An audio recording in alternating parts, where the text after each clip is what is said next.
What's up, everybody? Welcome to another installment of Pan-Africanism Strikes Back. Today we got a very interesting segment. We're gonna address a question that was asked of me by one of my viewers, and it is also a claim that was leveled by the one and only Ben Yosef. If you watch my live streams, you will know this brother. A black brother living in Canada right now. He's over there enjoying the snow, if you know what I mean. Basically, this viewer asked me, hey, Brandon, isn't going back to Africa hustling backwards, or isn't that moving backwards? And this goes along with what Ben Yosef claims. He says going back to Africa is going backwards. Why would we go back there when Africans are trying to come here? And the short answer is no. Going back to Africa is not hustling backwards. It's not a step in the wrong direction. I'm a person who goes to Africa frequently. I plan on making my permanent transition there soon. I have businesses there, I have property there, and I have a lot of things that I'm working on over on that continent.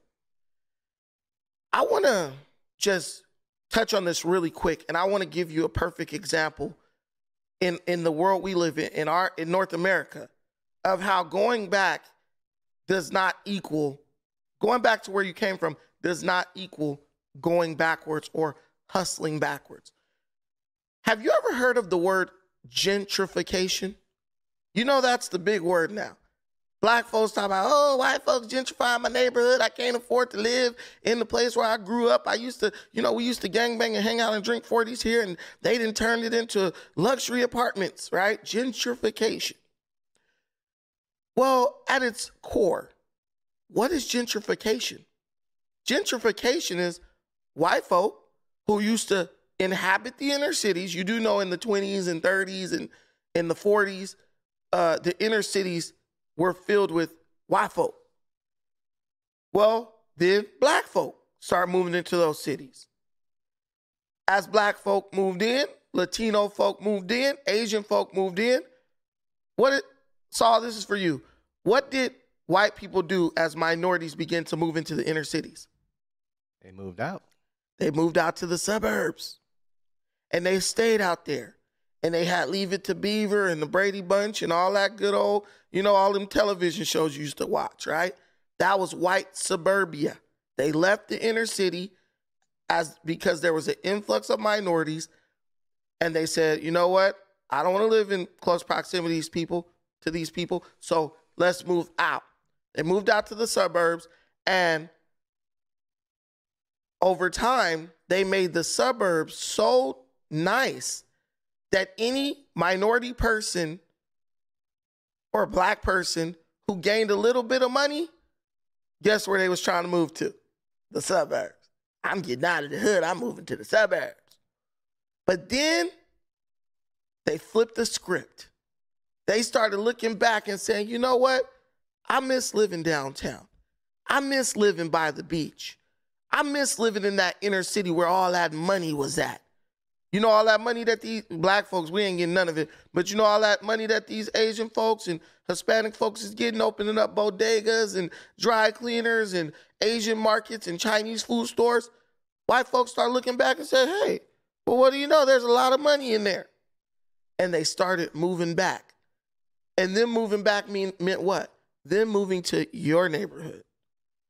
And over time, 2-3 years later, the price of rent skyrocketed. That one-bedroom apartment that you could get for $600 a month, now it's $2,600 a month. That two-bedroom you could get for $900 a month, now it's $4,900 a month. They went back. They went back to where they came from, and they built it up better than ever before. And in the process, they evicted you and took ownership of what was once theirs. They capitalized on it. The same is true with Africa.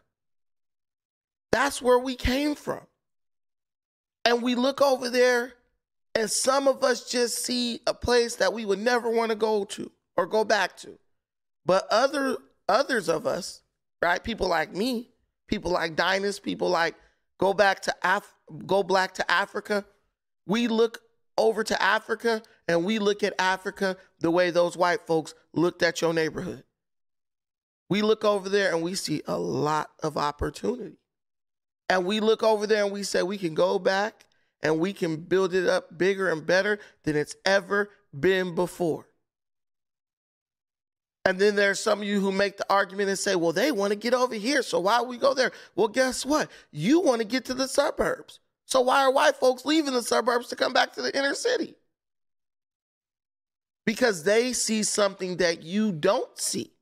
Just like the Africans in the diaspora who want to go to Africa see something in Africa that some of the continental Africans don't see. So if you're telling me that going back to Africa is hustling backwards, then white folks gentrifying your neighborhood is hustling backwards. And we both know that that's not true because they're pulling multiple millions of dollars, billions of dollars out of a neighborhood where you said, oh, we can't build this neighborhood up. Ain't nothing here. We can't make nothing here. They're making homes. They're making a home in a place that you didn't even appreciate. You didn't even appreciate enough to keep it clean or keep it safe. They're coming there and turning it into an economic mecca, putting coffee shops everywhere. They got art galleries in your hood now. They doing it big because you didn't see the value.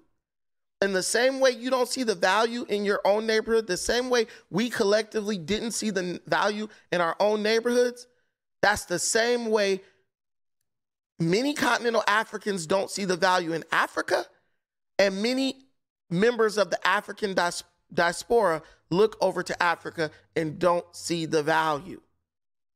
So the answer to your question is no. Going back to Africa is not hustling backwards. You simply don't see the value. Thank you so much for watching this. I appreciate everything you do. Like, share, subscribe. Feel free to contribute to the stream if you feel so inclined. And that's all I got for you today. Until the next time. Peace.